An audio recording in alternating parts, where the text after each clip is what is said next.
ہم نے ان کو بخشا ہے اس کی ناشکری کریں اور فائدہ اٹھائیں، سو خیر ان قریب ان کو معلوم ہو جائے گا۔ کیا انہوں نے نہیں دیکھا کہ ہم نے حرم کو مقام امن بنایا ہے اور لوگ ان کے گرد و نواح سے اچک لیے جاتے ہیں؟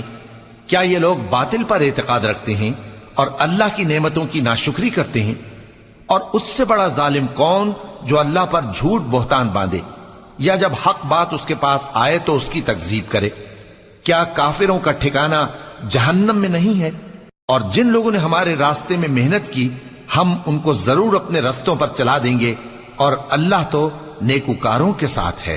شروع اللہ کا نام لے کر جو بڑا مہربان نہایت رحم والا ہے۔ الف لام میم۔ اہل روم مغلوب ہو گئے نزدیک کے ملک میں، اور وہ مغلوب ہونے کے بعد عنقریب غالب آ جائیں گے چند ہی سال میں۔ پہلے بھی اور بعد میں بھی اللہ ہی کا حکم ہے